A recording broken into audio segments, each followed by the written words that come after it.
let's talk about the Shock Elite of the Legions, and the buffs and changes that Chaos Terminators are getting in the new Chaos Codex.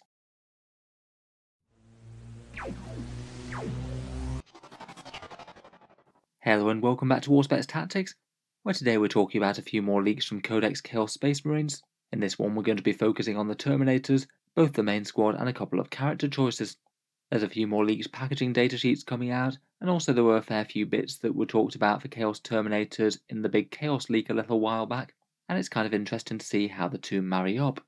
Currently I'd say it's looking good for people who happen to own Chaos Terminators at the moment. They really do seem to be set to be one of the units that are very strong in the new codex. They're going to be getting the expected things like 3 wounds, which is going to make them far more of an anvil unit that you can build around and put layered buffs on. But also with Armour of Contempt, Terminator armour became a whole load more valuable. Low AP weapons really bounces off that thick 2+ save now, and if they happen to get light cover as well, then even better. In general, Chaos Marines are very good at putting loads of stacking buffs on one unit between things like Dark Apostle Prayers, Psychic Powers and Stratagems, and I think it could be looking like very good news for these guys indeed. So first up we have the packaging datasheet for the Terminator squad themselves, and it's kind of interesting to marry this up with the previous leaks that we had talking about their weapon changes. Probably the biggest deal on their stat lines are 3 wounds and 3 attacks.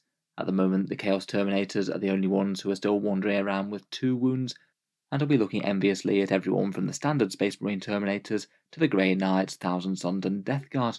Particularly within Chaos, these Scarab Occults and the Blightlord Terminators have been massive powerhouse units for both of their factions, and being bumped up to 3 wounds should be good news for these as well. Next up, each of the Terminators has 3 attacks apiece now, rather than 2.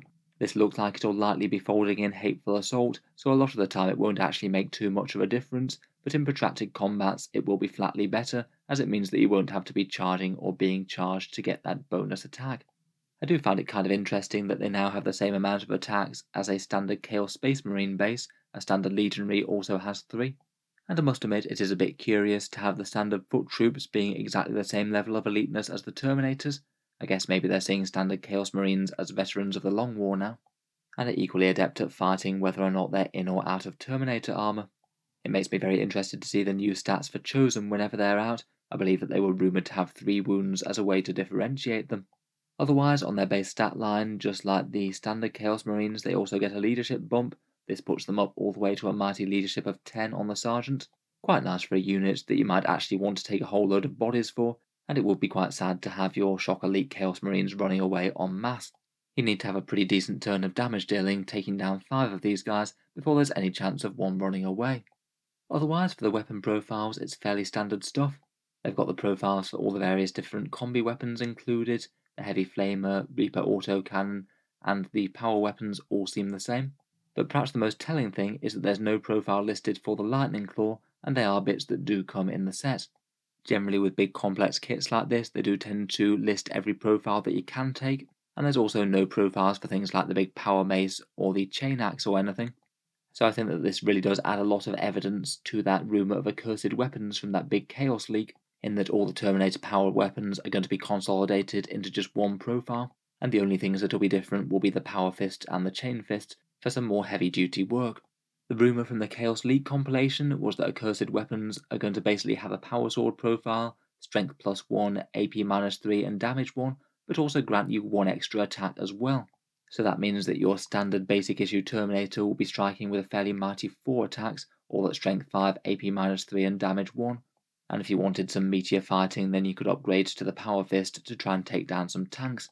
I feel there's positives and negatives to this. It does make the squad a bit less flexible, and a lot of people really enjoy running their Lightning Claws at the moment.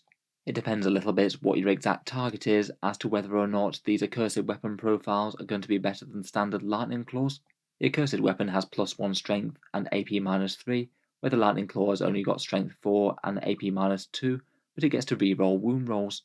The Lightning Claws will be a fair bit better against most things that are toughness 6 and 7, where the accursed weapon would generally win out against things that are toughness 4 and 5 with a decent armor save. Kind of depends what you're fighting, and I feel like it's a bit of a side grade really, not really going massively up or down. I think the idea would be that you could just use all the minor power weapons as the one profile, and not have to fiddle about in game with which guy's got the chain axe, which guy's got a power axe, and so on and so forth, rolling them all separately. However, again from the leaks, while it does appear that they're adding some simplicity that way, it looks like they're completely taking it away by making their Wargear very complex to represent the exact choices that are available in the Terminator box. At the moment, the choices are very freeing. You can spam combi weapons if you want to make a very heavy damage dealing squad, and you can equip them all with power fists or chain fists. Unfortunately, if the rumours are to be believed, and it would fit with other kits that they've released, like say the Plague Marines for example, then the Wargear that you're going to be able to put on them is only what's actually available in the Terminator box. We'll have to check it out from the actual datasheet once it's out, but apparently it was up to 2 combi flamers, up to 2 combi melters, and up to 1 combi plasma, that being per unit of 5. The power fists and chain fists being very limited, 0 to 3 power fists per squad of 5 and 0 to 1 chain fists, and one squad member can take an extra accursed weapon instead of his combi bolter. I believe that will be to represent the guy who can dual wield lightning claws. As normal with those box restrictive things, if that does turn out to be the case, then I can't see it being very popular. At least a fair amount of people will already have Terminator squads set up with a whole load of the same combi weapons, and it would be pretty tiresome if they just made that unit illegal. It is a bit of a trade-off. It is a little bit more helpful for new players to be able to field every combo of the squad straight from the box, but still it can have the chance to create a pretty annoying complex datasheet. In any case, it sounds like this, that you could either go for the lighter weapons with a whole load of accursed ones, with a whole flurry of attacks. That'd be 21 strength 5 attacks coming out of a unit of 5 of them, which would seem very nice to me. And you'd still be able to run a unit with mostly fists, if you maxed out taking 3 power fists and 1 chain fist. In any case, whichever way works out best to field them, I'm sure they're going to be fairly strong in the new decks. The other interesting bit of news were a new couple of Terminator character datasheets. This one from the Chaos Lord and Sorcerer dual build set, which is fairly flexible with quite a lot of options. I'd say the most interesting thing about this is that their stats are fairly decently inflated, and they're looking like they'll be very chunky characters on the board. The Chaos Terminator Lord has got a very hefty 7 wounds and 6 attacks, so it's perhaps one more than you might have expected for the 9th edition stat lines. That's an extra wound compared with the Loyalist characters and say the Death Guard Lord of Contagion, and the attacks have jumped all the way from 4 to 6, though I guess one of them is due to rolling in Hateful Assault into the core profile. Still though, that's +1 compared with the Death Guard Terminator Lord, so it seems that in the meantime the Chaos Space Marines one will be a leg up over everyone else. It'll be interesting to see whether or not the standard Chaos Lord also gets similar improvements. I'm sure he'll be 1 less wounds due to the Terminator armor, but even then I guess the Terminator armor might be a bit more of a tempting pick now that he's got Armor of Contempt to keep him even safer. Otherwise, he also has +1 leadership all the way up to 10, and the other interesting thing from the Wargear on the datasheet is that his power axe has become a damage 2 weapon. It was perhaps one of the most weedy and underwhelming of the options before that you might not really want to take, so I guess it's taking a leaf out of the Loyalist book, and it'll become mastercrafted or the Chaos equivalent, maybe accursed or demon possessed in some way. Otherwise, the Sorcerer's changes are maybe a little bit softer touch. Here we've just gained an extra wound and attack compared with previous, so again still a little bit more mighty all around. Anyway, a few interesting updates there. I'm certainly feeling that Chaos Terminators will be a force to be reckoned with when we get the full rules. I think there's every chance we'll have them at the heart of a battle line in a similar way to things like Thousand Suns or Death Guard. Let me know your thoughts down in the comments below.